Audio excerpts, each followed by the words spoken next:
very quickly here, a lot of you have asked questions about the online class that I teach on Saturdays, 2 p.m. to 4 p.m. Eastern Standard Time, Ancient Kemet, the Moors, and the Maafa, Understanding the Transatlantic Slave Trade, what they didn't teach you in school. So we deal with thousands of years of history, and we deal with what leads up to the transatlantic slave trade taking place.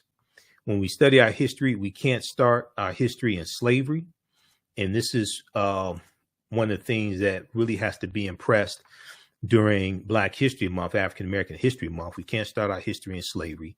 We have to deal with thousands of years of history that leads up to the transatlantic slave trade taking place. We have to deal with ancient Kemet, ancient Egypt, Nubia, Ta-Nehisi, deal with these African civilizations, deal with Carthage, and deal with Zimbabwe and different things like this. Okay.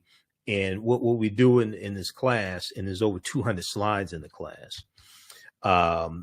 we go through and look at this history chronologically. There's a timeline of history that we use, and then we go through and look at different periods of history to see cause and effect. And we look at how really Africans lose control. We look at invasions that take place. One of those things we look at are the Punic Wars, and we look at Hannibal Barca and the Battle of Cannae in 216 BC. But we have to understand that even when we look here at the U.S., we have to understand that African people have been in the land we call the United States of America, this landmass. We've been here at least 51,700 years. And if we look at Dr. David Imhotep's book, The First Americans Were Africans, Documented Evidence, on page 14 of his book, he deals with a discovery made by Dr. Albert Goodyear in Allendale County, South Carolina in 2004, where they found 13 different types of evidence that to thoroughly document an African presence in the land we call the United States of America, dating back at least 51,700 years ago. Now, this is, and in South America, dating back at least 56,000 years ago. And they found artifacts, architecture, campsites, carvings, Egyptian writings, footprints in lava, genetic M174, dihaploid groups dealing with DNA and genetics, linguistics, paintings, skulls, skeletons, structures, and tools. Now, these were the Khoisan. The Khoisan have the oldest DNA on the planet. This is Dr. Albert Goodyear, who's an archaeologist at the University of South Carolina. This is an article from 2004 from ScienceDaily.com that talks about his discovery.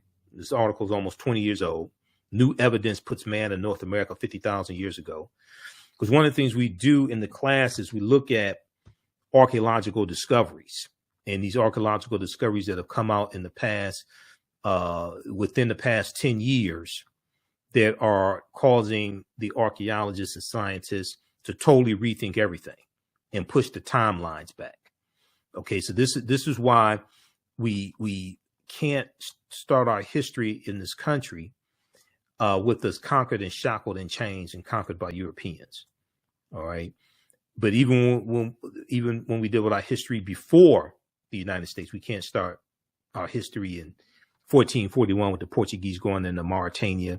We can't start our history in slavery. We have to deal with when African people ruled the world. So the Khoisan have the oldest DNA on the planet. In October 2012, genetic study published in Science magazine found that the Khoisan in Southern Africa are the oldest ethnic group of modern humans, with their ancestral line originating about 100,000 years ago. The Khoisan, formerly called by the derogatory term Bushmen, are genetically unique, and no other currently known population had separated so early from our common modern human ancestor, according to the report. The Khoisan live mainly in Southern Africa and territories spanning Botswana, Namibia, Angola, Zambia, Zimbabwe, and South Africa.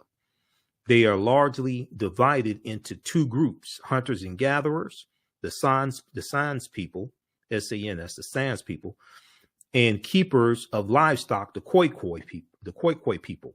The Khoisan languages include the distinctive click sounds that aren't found in the languages of their neighbors.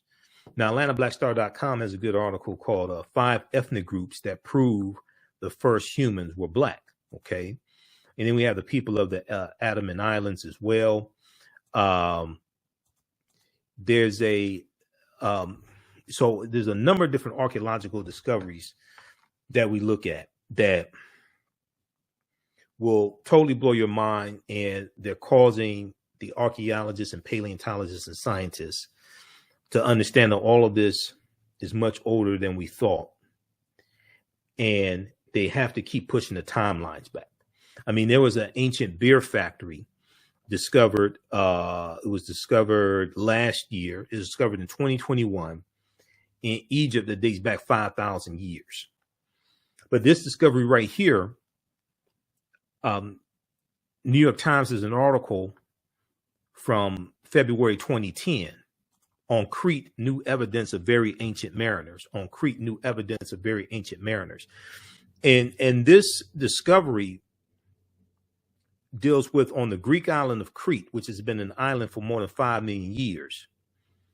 They found stone tools that date back at least 130,000 years ago. They found stone tools that date back at least 130,000 years ago. And they said this is looked at as evidence, because it's considered strong evidence for the earliest known seafaring in the Mediterranean. Now, Crete has been an island for more than 5 million years, meaning that the tool makers must have arrived by boat. You're talking about 130,000 years ago. Okay.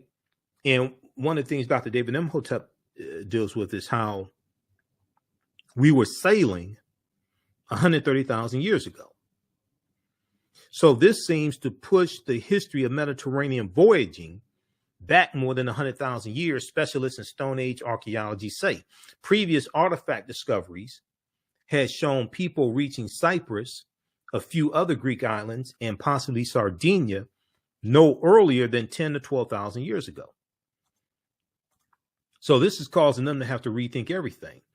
Okay, you have the lost city of Egypt, Tanis Heraklion, which what they found was revealed in 2013. This was a city in Egypt built about 8th century BC or BCE, before the Common Era, and it was swallowed into the sea. It was swallowed into the sea about 1,200 years ago. Okay, Tanis Heraklion, and they found 16-foot tall statues. They found 64 ships. Okay, at the bottom of the sea. This is what they found. But they found all this evidence of this lost city of Egypt, Tanis Heraklion. They found 700 anchors, countless gold coins. This discovery was revealed in 2013. So I remember when it was revealed, I talked about it when it came out. Okay. All right. Now, when we look at the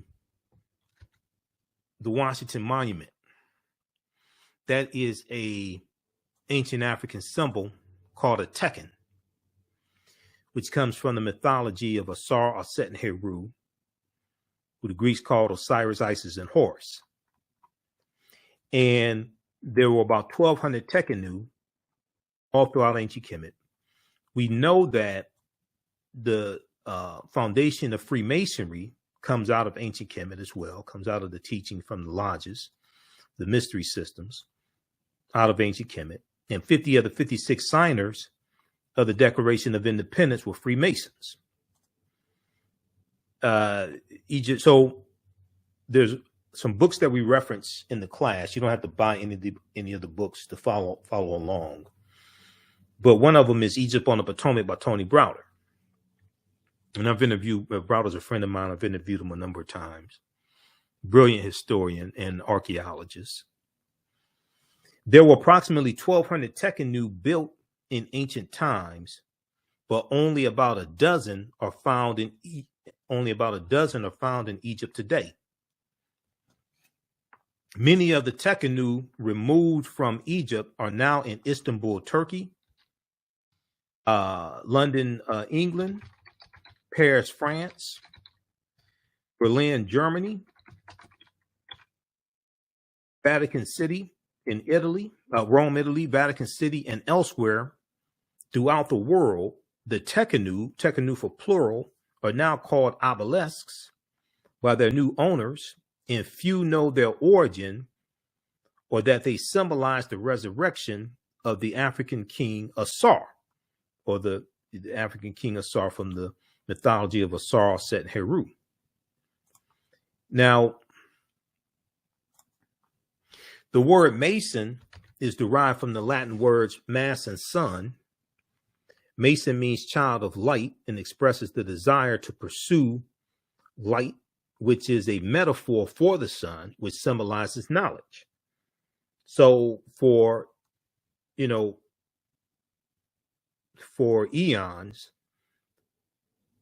light has been associated with knowledge. And even when you watch, say, cartoons, and a cartoon character has an idea, you may see a light bulb go off over the cartoon character's head, associating light with knowledge. And darkness has been associated with ignorance or lack of knowledge. So when Europe is cast into the Dark Ages, after the Vandals and the Visigoths crushed the western portion of the Roman Empire in 476 AD, this is a period of ignorance. And it's going to be the teachings that the Moors taken to Europe, coming from the Nile Valley region of Africa, the knowledge coming from the Nile Valley region of Africa. The African Moors are taking the light from Africa into the dark continent, Europe. And this knowledge brings Europe out of the Dark Ages. Okay, it brings them out of the Dark Ages, late 1400s. And then they go into the next age, like early 1500s, they go into the next age, which is the Renaissance age, which is a period of enlightenment, light in reference to knowledge.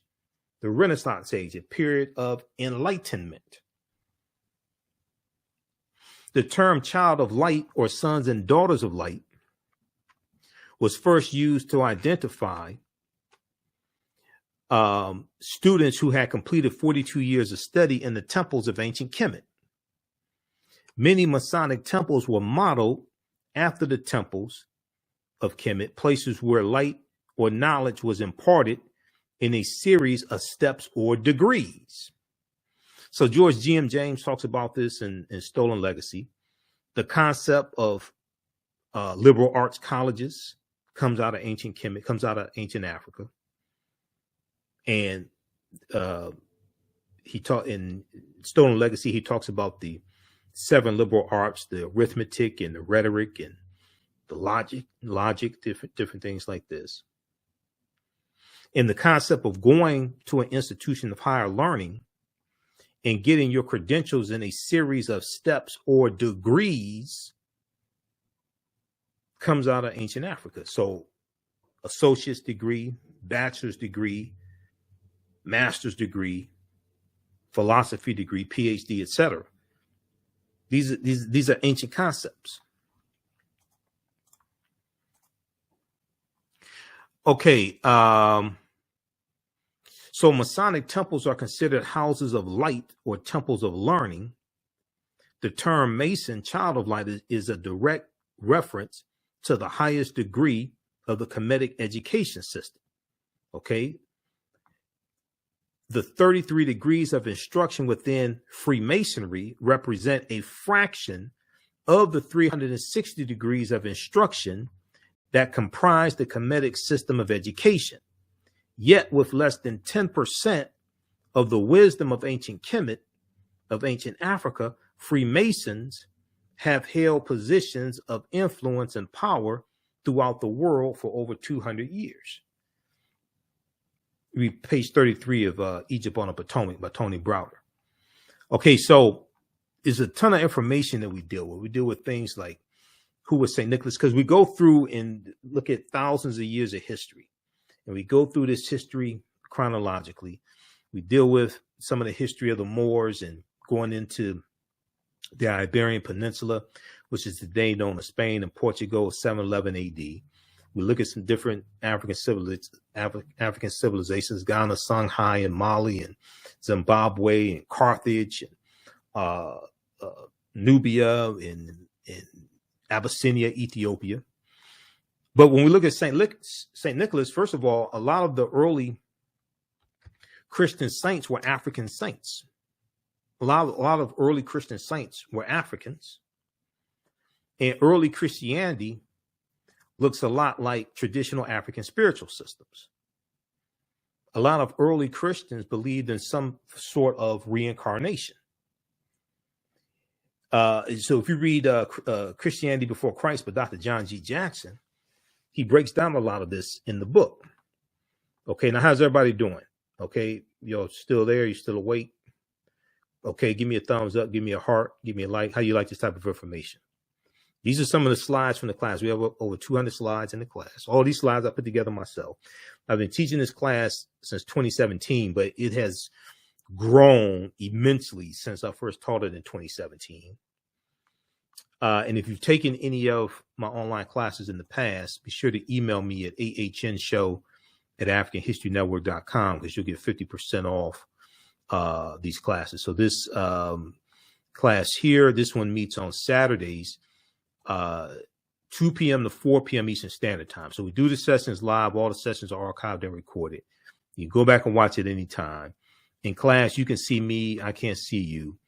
I don't take attendance, anything like that. All right. This is ancient Kemet, the Moors, and the Maafa, understanding the transatlantic slave trade, what they didn't teach you in school. The term Maafa is a Kiswahili term which refers to the Great Disaster. It refers to our Holocaust, okay, which is totally different than anybody else's. This is not trying to take away from other disasters that have happened to other people, but ours is entirely different. All right. And so this is you can use this information with your children also. I would say the information is PG-13. The other class that I teach is, so this class is on sale $60, regularly $130. And after there's also bonus content that you get as well. So there's 15 bonus lectures that you'll get from me that make up the Michael Imhotep 15 lecture bundle pack. We have it in DVD format, the 15 DVD bundle pack, but you're going to get it in digital format when you register for this class. Okay, you get 15 of my lectures that are included in this bundle pack also. In the second class I teach on Sunday is From the Civil War to the Civil Rights Movement of Black Power, 1865 to 1968. That's on sale $60 also, regularly $130. And that's 2 p.m. to 4 p.m., same format. And we have them, both classes, in the bundle pack for only $100, regularly $260. Okay. All right. So we posted a link here, and it's at our website, AfricanHistoryNetwork.com. If you have any questions, be sure to email me at ahnshow@AfricanHistoryNetwork.com. And if you want me to do a modified class for your church, for your study group, your organization, your fraternity, sorority, etc., email me as well. We can set that up. So when we deal with St. Nicholas, this intersects with Sinterklaas, which is Dutch for St. Nicholas, and the religious figure Sinterklaas that we see worshipped in the Netherlands and Holland, things like this. And then this also gets into Black Pete, Zwarte Piet, who is a Moor, Black Pete the Moor. And you have these Europeans who have a parade and celebrate Zwarte Piet and Black Pete. And they put on blackface, and Afro wigs, okay, and they this right here, they put on blackface and Afro wigs, all right, and they celebrate the coming of Sinterklaas and Black Pete. Now, from Sinterklaas, from this religious figure of Sinterklaas, you get the secular figure, the mythological figure of Santa Claus. Okay, and Sinterklaas is introduced into the U.S. in the early 1700s by the Dutch. And you're going to have the cartoonist Thomas Nast. The cartoonist Thomas Nast, N-A-S-T, is largely credited with creating the secular figure of Santa Claus, the jolly fellow, fat, red and white suit, things like this. But that comes from Sinterklaas, which comes from the Netherlands. But if we look at Bishop Nicholas of Myra, which is modern day Turkey, he was a Greek Orthodox bishop born in 280 AD. He was African, by the way, as well, as many of your early saints were. He was born to wealthy parents and gave away his inheritance to the poor. He's a patron saint to children, seamen, prostitutes, pawnbrokers. And patron saints are saints who are said to watch over different groups of people. These are patron saints. And the concept of the patron saints is going to come from the Neteru, because when you study the Neteru, coming out of ancient Kemet, and you have like Ma'at and Auset.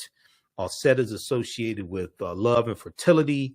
Auset, the mother of Heru, and we know that this is where you get the first Holy Trinity of Asar, Auset, and Heru. Heru, born of a virgin birth, December 25th, which ties into astronomy. All right, and you deal with. I've done a whole presentation dealing with the winter solstice and why Christmas is celebrated on December 25th. We deal with that in the class as well. There's a whole separate lecture I've done dealing with that in ancient Kemet, the winter solstice, and the history of Christmas. But Christ is not a name, it's a title. Dealing with anointed or the anointed one. Christ coming from the Greek Christos, coming from the Kemetic ka rest, ka meaning spirit, rest meaning to rise. When you study all this, it takes you right back to ancient Africa or Sumer or Mesopotamia, and we're dealing with a retelling of ancient stories. We're dealing with a retelling of ancient stories told over and over again, adapted to various people's cultures throughout thousands of years. Okay, and their ethnicity is put on it, their names are put on it, and their ideology that coming from their culture. Their mores, their cultures, things like this are infused into these stories. When you look at in Europe, they were worshiping the Black Madonna and Child even before the Moors go into Europe, which comes from Asar, Auset, and Heru. But you still have statues of the Black Madonna and Child in Europe right now, in France, in Spain, in Portugal, Germany, Czechoslovakia, Russia.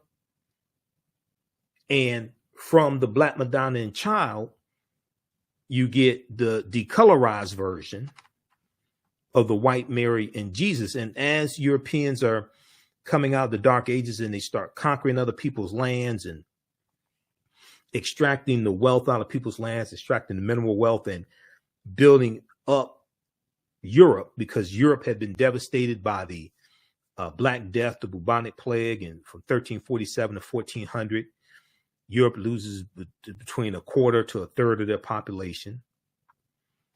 But as you see a rise in European powers, you're going to see a rise in the dominance of the European phenotype. European phenotype gets elevated, and a lot of these different figures that were traditionally African figures, mythological, etc., get reinterpreted as European. When you study Zeus amongst the Greeks, In Greek mythology, in Greek mythology, they tell you Zeus comes from Ethiopia. We know the word Ethiopia and Ethiops is Greek, which means sunburnt, but they tell you Zeus comes from Ethiopia. Originally, Hercules was black. Then you're going to see Michelangelo paint the Sistine Chapel, and he uses his aunt and uncle as the models for Adam and Eve. You're going to see this reinterpretation of these traditional figures that were traditionally African. You're going to see them reinterpreted as European, and then they're going to be projected around the world. If you look at this book here, this is one of the books I use in the class from Runoko Rashidi, who's a friend of mine. We know Runoko passed away August 2nd, 2021. He was in Egypt. Black Star, the African presence in early Europe. Black Star, the African presence in early Europe. So on page 90, and we know Runoko had a library of probably about 40,000 photographs he took. He visited something like 125 islands and countries all around the world. And he would document the African presence all around the world. So these are statues of the Black Madonna and Child in Switzerland, Poland, Madrid, Spain, Luxembourg City, Luxembourg. They were basically worshiping African people. This is coat of arms of Pope Benedict XVI with the head of a Moorish king. Because when you study a lot of these Europeans' bloodlines, they have African Moors in their bloodlines because the Moors intermixed into European populations. Okay, so on a lot of the royalty in these different European nations, on their coat of arms, they have an African Moorish head because they had some Moorish ancestry in their bloodline. This right here is the flag of Sardinia, the national flag of Sardinia that has 4 Moors heads on it. That's the national flag right now.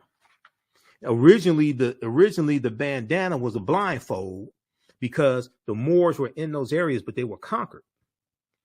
And we're going to see in different areas, like the Moors conquered and enslaved, and we see this especially amongst the Spanish.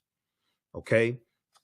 And they're going to be taken into different like Spanish colonies. But this is a deep history. We look here, you see the Black Madonna and Child here in France. You see it, another Black Virgin of Paris. We see one here in Spain. Another one in Kremlin in Moscow. This painting, that's in Moscow. This is page 89. Okay, so this all ties into our history. This is a deep book right here. I interviewed Runoko about this book in 2014.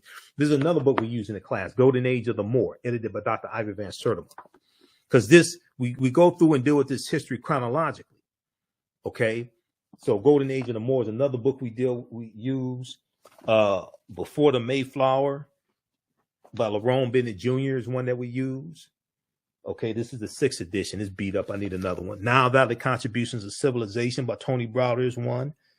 How White Folks Got So Rich, The Untold Story of American White Supremacy. This is the 3rd edition from the Nation of Islam Research Group. The Egyptian Philosophers, Ancient African Voices from Imhotep to Akhenaten by Dr. Malefe Kete Asante. Now, you don't have to buy any of these books to follow along in class. I use these for reference. We cite different parts of the book. This right here, the Declaration of Independence and Other Great Documents of American History. I use it more so in the second class I teach, from the Civil War to the Civil Rights Movement and Black Power, 1865 to 1968. This one right here. This is probably about $2 from Dover Books. This is a really good one. It has Declaration of Independence, U.S. Constitution, all that stuff in there. But you can read the U.S. Constitution at loc.gov, Library of Congress website. Okay. You can read it for free there. Because when we understood the Constitution, we'd be much better off. We understood history and law. This one right here, Collective Courage, A History of African American Cooperative Economic Thought and Practice by Dr. Jessica Gordon Nimhart, which deals with our deep, rich history of cooperative economics and the co-ops. This is another book that we reference in the class. Okay.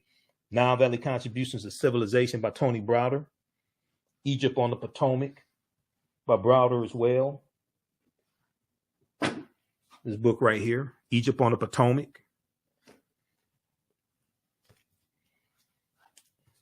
Christmas Miscellany, Everything You Always Wanted to Know About Christmas by Jonathan Green. This is one of the books I read when I was really studying the history and origins of Christmas, because I've been doing presentations dealing with the history of Christmas going back to 2012. So those are just a few of the books that we do within the class. So you don't have to, some of these books you may have in your library. If you don't, it's fine. You still be able to follow along in the class because I have a lot of slides for you. All these slides I put together myself. How's everybody doing? Okay. How you all like this type of information? Who still needs to register for this 10-week online class? As soon as you register, you can watch the class we did last week. I'll post a link here again. And we also have a bundle pack when you register for both classes for only $100. The classes are regularly $130 each. You have a special discount right now. And if you have any questions, if you have to make any other arrangements, if you want to pay through PayPal or anything like that, or pay through Cash App, email me ahnshow@africanhistorynetwork.com, ahnshow@africanhistorynetwork.com. All right, let's continue here. We'll be here for a few more minutes. So it's important to understand this history chronologically. Historical events don't happen in a vacuum. They are the culmination of a sequence of historical events that lead to other events taking place. Some other things we deal with now, we deal with the film Black Panther. And the film Black Panther is deep on multiple levels. Okay. The word Wakanda is a real word. There were 11 different African cultures infused into the film Black Panther. Ruth Carter, who was the costume designer, she studied 11 different African cultures over the course of about 6 months. And you see this incorporated into the film. Now, Bast is short for Bastet, is a deity or neter from ancient Kemet. The Panther deity Bast that watches over the people of Wakanda. And Wakanda is not one group of people. Wakanda is the nation. Wakanda is made up of 18 different tribes. Okay, because I had to do I do lectures dealing with the film Black Panther. And I did about 3 months research on the film and the comic book to understand what the hell I was seeing in the movie before I went out here and started talking about it and doing lectures. Okay. Other people didn't do that. I'm not going to call any names, but I can listen to them and tell they ain't doing any research.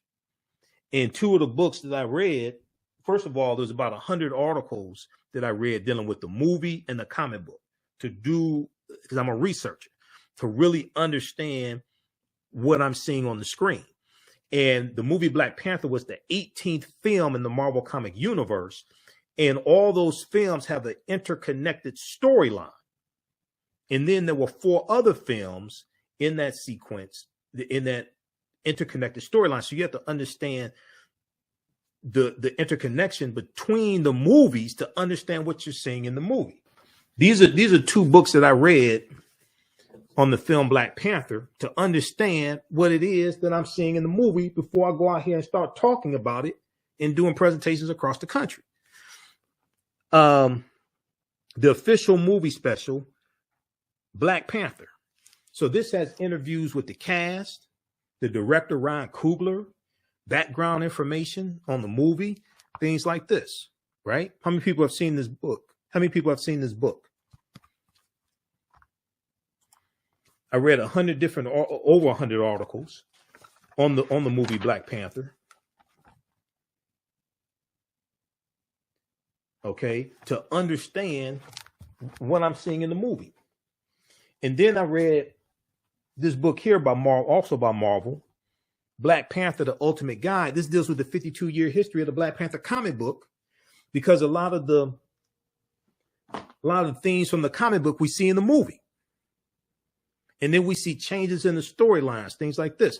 So I had to study the Dora Milaje comes straight out the comic book. I had to study the history of the comic book to understand what I'm seeing in the movie before I go out here and start doing presentations on the movie. And understanding like the change in the storyline of Killmonger, things like this. Because in the comic book, Killmonger is 100% Wakandan. He's not half Wakandan, half African American. And look at the introduction of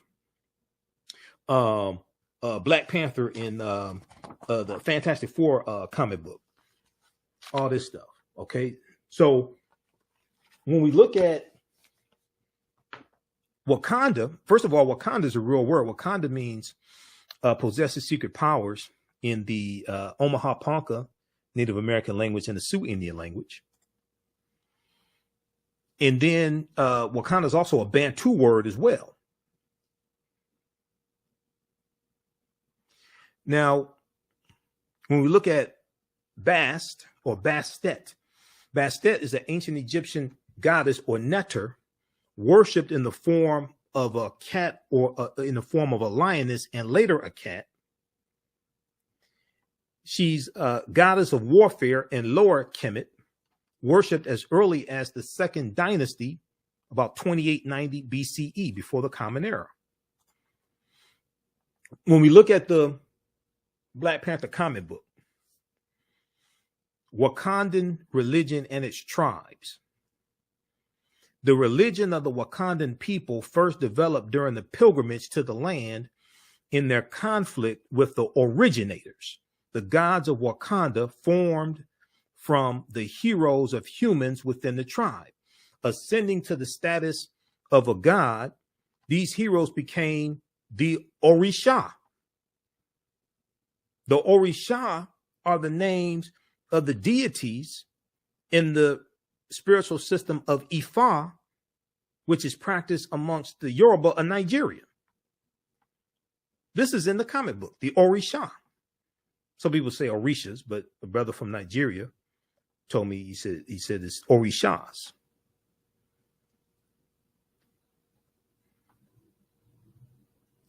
Ascending to the status of a god, these heroes became the Orisha, taking the names Koku, Thoth, Thoth. Thoth is what the Greeks call Dahuti. Dahuti is the deity, the neter, that delivered the Annunciation to the Virgin Auset that she's going to give birth to Heru. It's called the Annunciation. That's Dahuti. Bast comes from Bastet, Mujaji, Ptah. Ptah is one of the Ptah is one of the original Neteru.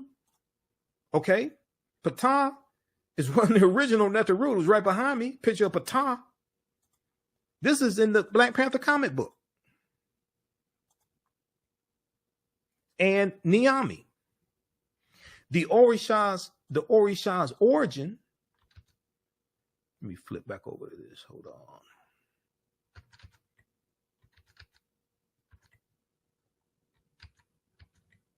The Orisha's origin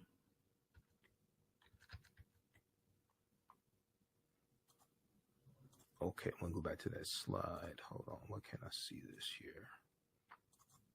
All right, here we go. Should be able to see it now.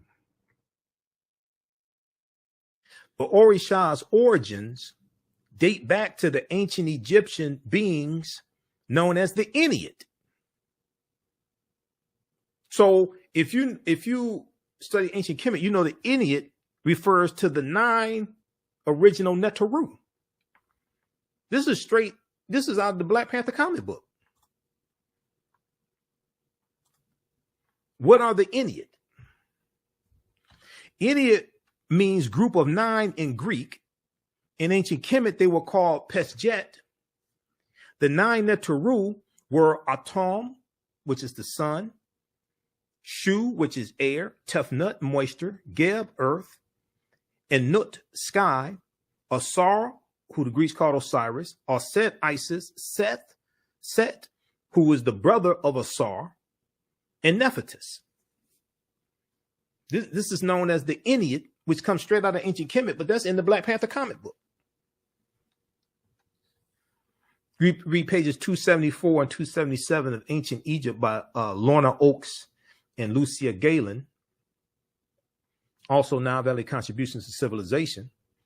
And they break this down in the book, because pages 274 to 277, they have a chart of the Neteru.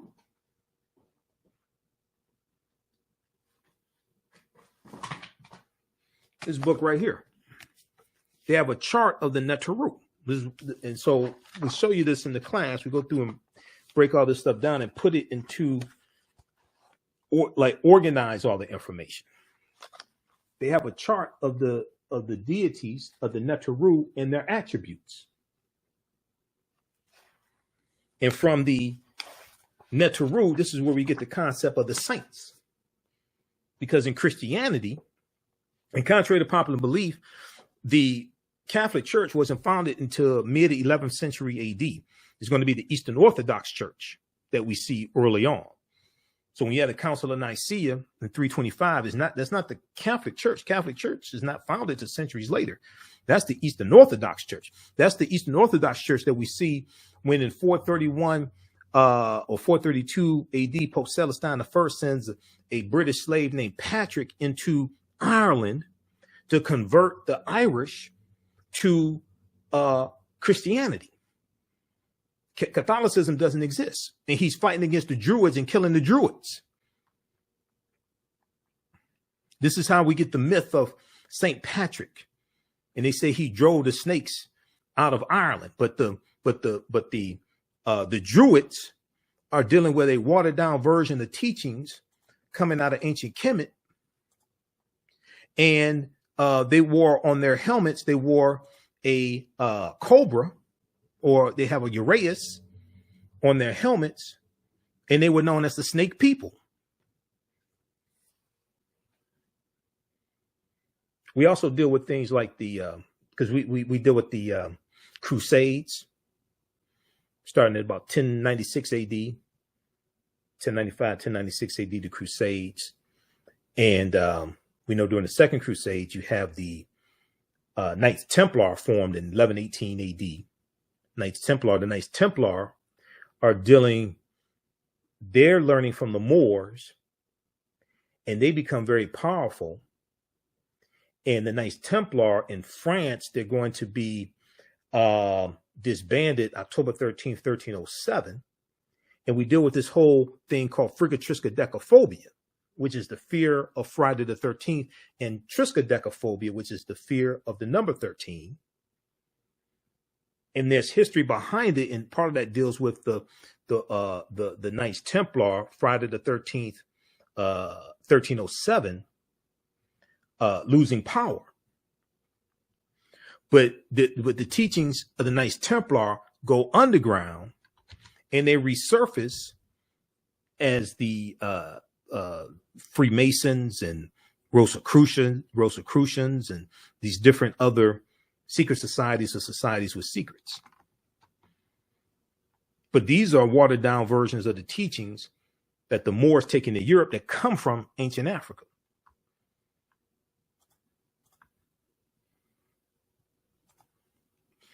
So this is just a sample of the type of information that we deal with. In Wisconsin, there's a water park called Wakanda, because Wakanda is an ancient term. You have a school in Nebraska named Wakanda. You have a water park in Wisconsin named Wakanda.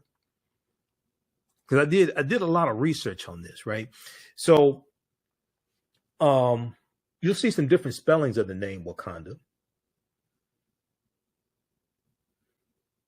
But Wakanda is the great creator power of the Osage, Omaha, and Ponca Native American tribes. But we know the first Americans were Africans when we actually study this history, in this chronology of this history.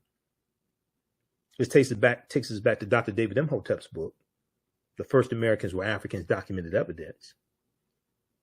Wakanda is an abstract, omnipresent, creative force who is never personified in traditional Siouan legends, and in fact did not even have a gender before the introduction of English with its gender-specific nouns.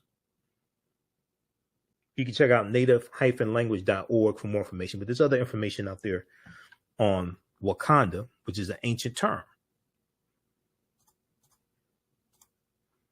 Located in Wakanda Park in Menominee, Wisconsin, on the shore of Lake Menominee, this group is what's left of once large cluster of mounds that were submerged when Lake Menominee was created by damming Red Cedar River. Out of 17 submerged mounds, 14 were excavated by archaeologists. Some of the mounds contain burials, including an individual wearing clay mask, the feature found in only 2 other mound sites in Wisconsin. By different accounts, either 3 or 4 mounds are still extant in the park, all supposed to be ovals. I found 2 definite mounds in decent condition, unmowed and away from pedestrian traffic at the dead end of the ridge overlooking the lake. Nearby, there was a raise in the ground that might have been a 3rd mound, but is pretty low and mowed with the rest of the disc golf course on which it's located. Okay, you check out wisconsinmounds.wakandaparkmounds.html or Menominee-wi for wisconsin.gov. Now, in doing this research, so I was looking, and they have this historical marker, this whatever this is, this sign, this like historical marker here at the Wakanda Park in Wisconsin. And it talks about a group of ancient mortuary mound, and it talks about prehistoric Indian mounds. And they talk about these early mound builders. So this is a deep history. Okay, so these are just a few of the things we deal with. We talk about Carthage and Hannibal Barca and the Battle of Cannae in 216 BC, and Carthage being destroyed in 146 BC by the Romans.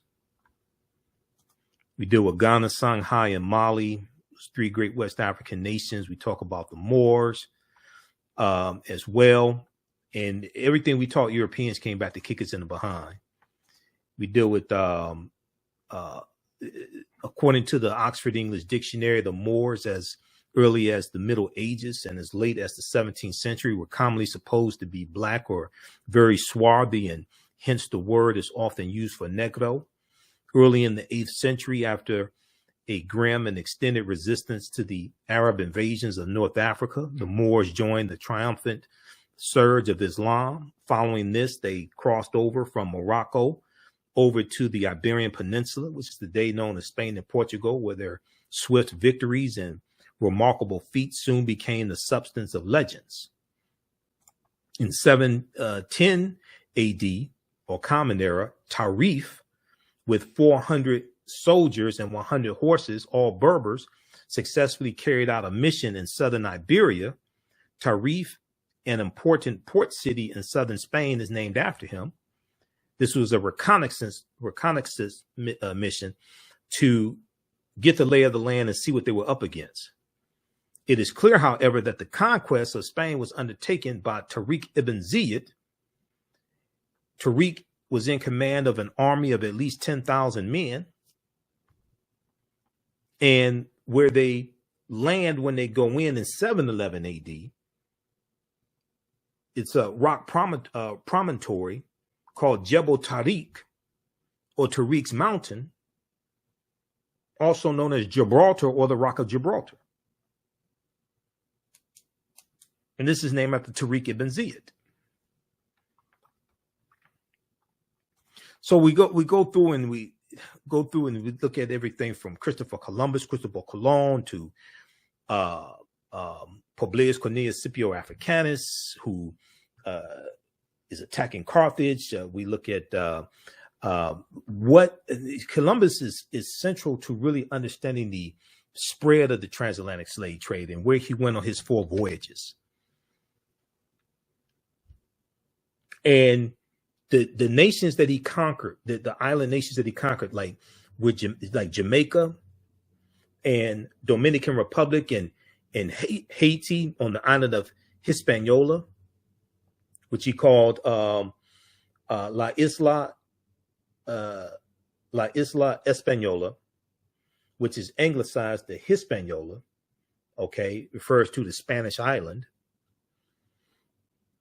So the western third of the island of Hispaniola was a colony they called Santo Domingo amongst the Spanish.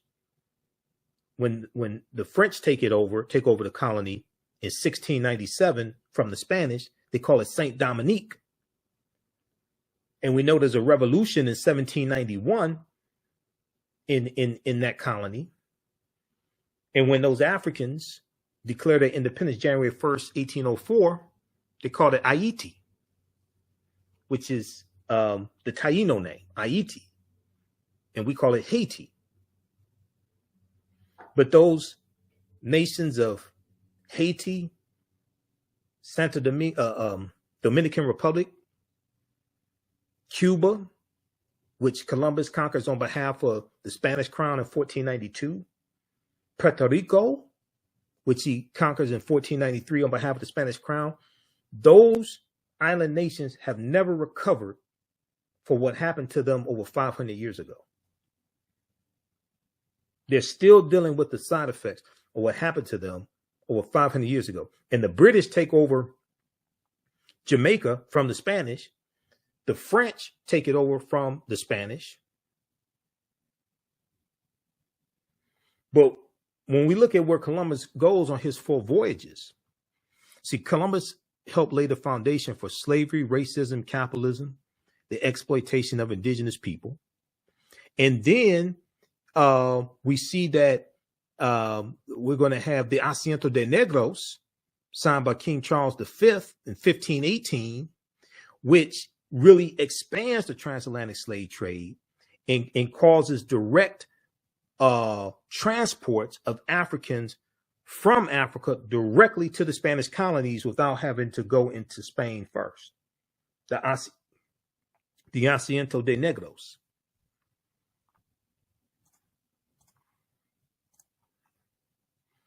So we go through and look at a timeline of history. We deal with things like what are papal bulls, we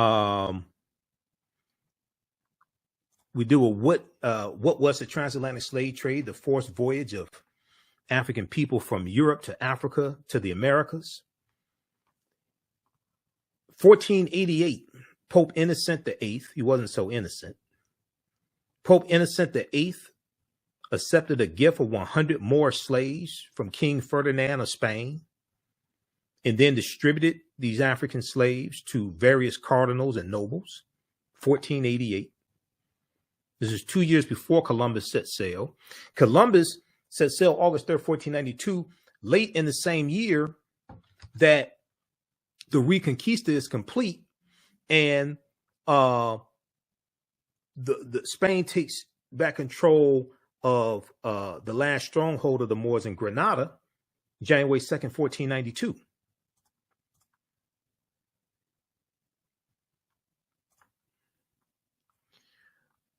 When we look at, let me see here. What was the Middle Passage? So the Middle Passage was the leg of the triangular trade from Africa to the Americas, or what Europeans call the New World. Manufactured products such as rum and textiles were, or weapons and gunpowder, etc., were taken from Europe to Africa in exchange for Africans who would become slaves or exchange for gold and silver. These Africans were then sold in the Americas, in the Caribbean, for raw materials such as sugar and molasses. And one of the things that they're doing, especially amongst the Spanish, and the French do this also, they set up sugarcane plantations in these colonies because sugarcane grows in warmer climates. So Jamaica and Haiti and Cuba and Puerto Rico are excellent climates to grow sugarcane. And sugarcane was a big commodity even before cotton became king. So we take you throughout history, and then we leave off in about the 1830s or so, 1840s. In the second class that I teach, from the Civil War to the Civil and Black Power, 1865 to 1968, that second class basically picks up where this first class leaves off. And the reason why is because the second class is a 10-week online class. There's so much information that I had that I couldn't deal with. See, that the period of time from 1865 to 1968 is a crucial period of time. And we're dealing with the Civil War. We're dealing with the Special Field Order number 15, 40 Acres and a Mule, all this history. Okay. So the second class, from the Civil War to the Civil Rights Movement and Black Power, 1865 to 1968. We go through in each class, we analyze about a 10, 15, 20-year period of time. We start in 1803 with the Louisiana Purchase, which is tied to the Haitian Revolution of 1791. And France sells the land that they have here in the U.S. They sell that land for about $15 million to the U.S. in 1803. And that deal was signed off on by Thomas Jefferson, President Thomas Jefferson. So the Louisiana Purchase basically doubles the territory of the U.S. at that time. And they're going to carve out about 15 states out of this territory. Louisiana Purchase of 1803, which is tied to the Haitian Revolution. And the Louisiana Purchase of 1803 brought into the United States about 828,000 square miles of territory from France. France had no right to the land. This land basically stolen from Native Americans and African people who were already here. But this doubled the size of the U.S.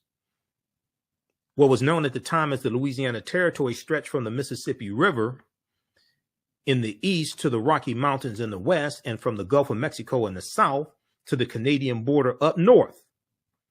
Part or all of 15 states were eventually created from the land deal, which is considered one of the most important achievements of Thomas Jefferson's presidency. You check out history.com, official website of the History Channel. They have some good information there on Louisiana Purchase. So we go through and look at this history. We look at we look at this history chronologically as well. We look at Texas becoming part of the Union in 1845. We look at Texas winning their independence from Mexico in 1836. Mexico winning their independence from Spain in 1821. Vicente Guerrero becoming the second president of Mexico in 1829. He's of African descent. He abolishes slavery. We look at the Alamo, the fight over the Alamo, the fort, 1836. Look at the Mexican-American War, 1846, 1848. Okay. And because of the Mexican-American War, then the U.S. is going, and you're dealing with this concept of manifest destiny as well. The U.S. is going to get the land that makes up California, Arizona, New Mexico, Colorado, Utah, and Nevada from Mexico. as a result of the Treaty of Guadalupe Hidalgo of 1848, which is what ends the Mexican-American War. And you're dealing with westward expansion, and you're dealing with the United States basically want to take over the entire North American continent. You're dealing with territorial disputes. This is how the Mexican-American War starts. But because of the Mexican-American War, you're going to have what's called the, and even before that, you have the Missouri Compromise of 1820, which organizes the land that the U.S. gets from the Louisiana Purchase. But the Compromise of 1850 organizes the land that the U.S. gets from Mexico. And it comprises, the Compromise of 1850 comprises of 5 bills. The 5th bill that it comprises of is the Fugitive Slave Act of 1850, which intensifies the abolitionist movement and causes more runaway slaves to go into Canada as opposed to staying in the North. And this is 4 years before the Kansas-Nebraska Act of 1854. And as a result of the Kansas-Nebraska Act of 1854, you have the Republican Party founded in 1854. Because the majority of the time that slavery exists in this country, you don't have a Democratic Party or Republican Party. Democratic Party is not founded in 1828. Republican Party is founded in 1854. So we're going to go through and see what leads to the Civil War taking place. Okay. And that's triggered especially by the election, the November 6, 1860 presidential election. And Abraham Lincoln becomes the president-elect. And the many southern states fear that Lincoln's going to free the slaves. So the first state to secede from the Union is South Carolina, December 20th, 1860. About 6 weeks after Lincoln becomes president-elect. The Civil War in the United States began in 1861, April 12, 1861, with the attack on Fort Sumter in South Carolina. After decades of simmering tensions between northern and southern states over slavery, states' rights, and westward expansion.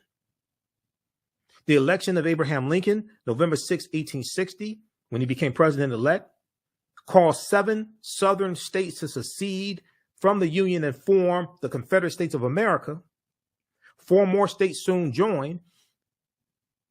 The war between the states as a civil war was also known, ended in Confederate surrender in 1865. The conflict was the costliest and deadliest war ever fought on American soil, with some 620,000 of 2.4 million soldiers killed, millions more injured, and much of the South left in ruin. And then we deal with Reconstruction, which is a crucial period of history, which is not really taught in schools. Reconstruction, 1865 to 1877, where African Americans were showing America really how to have a democracy.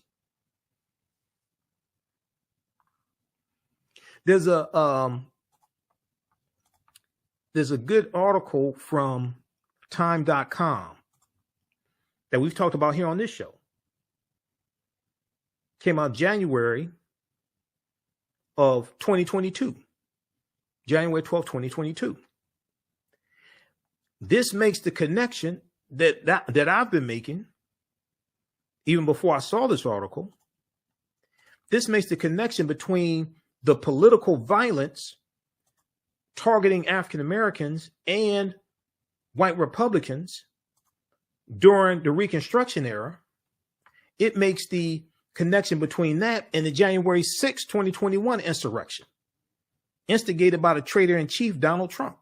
A new report finds that 45 states are failing to teach students about the period that shaped race relations after the Civil War. That's the Reconstruction era.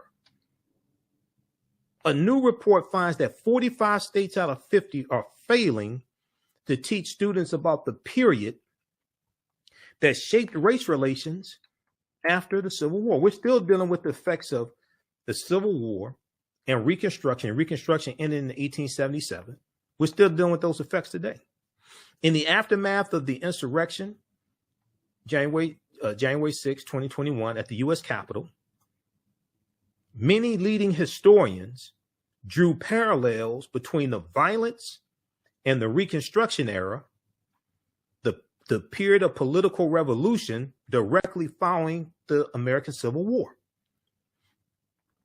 Quote, the events we saw reminded me very much of the Reconstruction era and the overthrow of Reconstruction in 1877, which was often accompanied or accomplished, I should say, by violent assaults on elected officials, which is why you needed the Ku Klux Klan Act of 1871. This is a quote from Eric Foner, Pulitzer Prize winning historian and author of Reconstruction, America's Unfinished Revolution, 1863 to 1877. He said this in an interview with the New Yorker published a week after the January 6th insurrection. This is what I've been saying on the show. I said, dude, that's what happened during Reconstruction. Clinton, Mississippi massacre, 1874, Vicksburg, Mississippi massacre. When you go study these riots and massacres during Reconstruction, but then after Reconstruction ends, a lot of that was over. A lot of that was dealing with politics and trying to keep us from voting. Opelousas massacre, Opelousas, Louisiana, 1868. This is before Wilmington, North Carolina, 1898, where they overthrew a biracial government in Wilmington, North Carolina. This was long before that. Scholars say studying the aftermath of the Civil War can help put in context many of the most seminal events in the U.S. in recent years, from the brutal murder of George Floyd by police in May 25th, 2020, in Minneapolis, Minnesota, to the voter suppression laws enacted after African-American voters played a big role in helping Joe Biden and Kamala Harris become president and vice president in 2020. But despite the timeliness of the era in today's climate, many students in American schools will not get a full education of Reconstruction until they get to college. Well, most of them are not going to college. And this is directly related to our understanding of history, and your understanding of history influences your understanding of politics and who you vote for and the policies you support.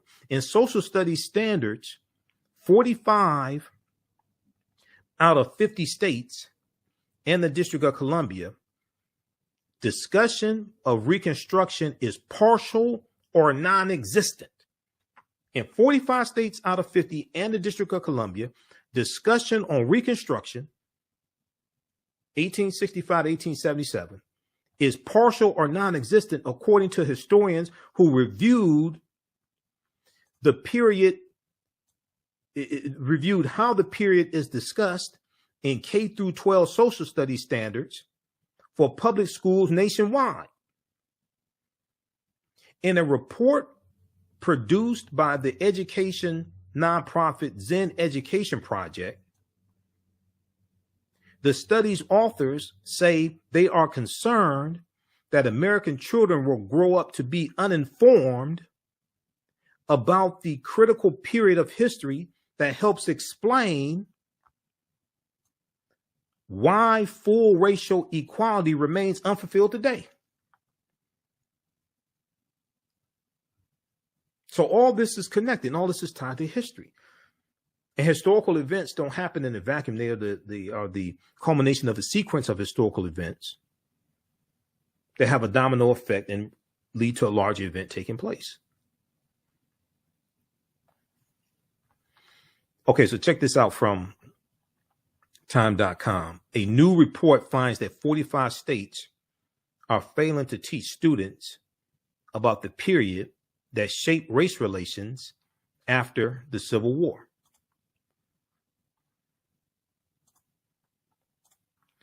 All right, how's everybody doing? How y'all like this type of information?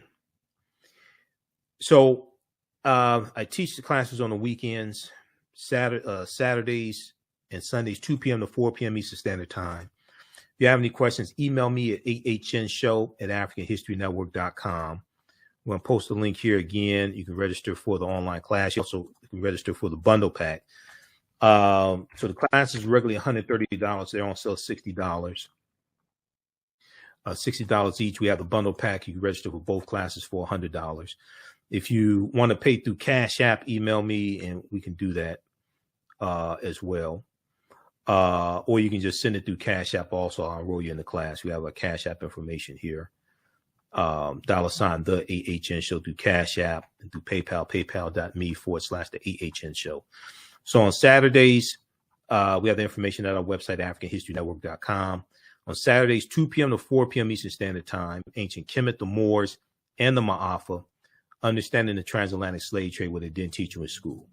As soon as you register, you can watch the class we did last week. So we do the sessions live. All the sessions are archived and recorded. You can go back and watch them anytime. Okay. You don't have to be present in class. And even a year, and once you register, you have full access to the class. So even after the course is over with, a year from now, if you want to watch the full class, is there, you can watch it. You can also use this information with your children and your family. The information, I would say, is PG-13. I don't do a lot of cursing. It's not overly graphic. I don't show naked people and things like this. It is, it's not like that. On Sundays, 2 p.m. to 4 p.m., I teach from the Civil War to the Civil Rights Movement and Black Power, 1865 to 1968. Okay. All right. And then all of my DVD lectures and digital downloads are at our website, AfricanHistoryNetwork.com. If you have any questions, email me. If you want me to do a presentation or you want me teaching these classes for your churches, your study groups, organizations, fraternities, sororities, you want me to do a modified, a shorter version of these classes, or you want me to do a presentation for your group or organization, email me as well. Okay, well, look, we have to get out of here. I'll see you all in class. Remember, at the African History Network, hopefully you learned a lot from this. Give us a thumbs up on this broadcast. Give us a heart. Give us a like. Follow us on our Facebook fan page, The African History Network, our YouTube channel, Michael Imhotep, IMHOTEP, and turn on live notifications so you know when we go live. Also, sign up for our email newsletter. Text the word Kemet, Kemet, to 22828. Text the word Kemet, text the word Kemet to 22828 to sign up for our email newsletter. All right, look, we have to get out of here. Remember, at the African History Network, we focus on educating, empowering, and inspiring people of African descent throughout the diaspora and around the world. I'll be on Roland Martin Unfiltered on Friday. I'm a panelist usually on Fridays. And, on Sundays, we're here for 2 hours on 9:10 a.m. Superstation WFDF, the African History Network show. We're here for 2 hours on Sundays. All right. Remember, right now, it's correct wrong behavior. It's not over till we win. Wakanda forever. And we'll talk to you next time, and we'll see you in class. Peace.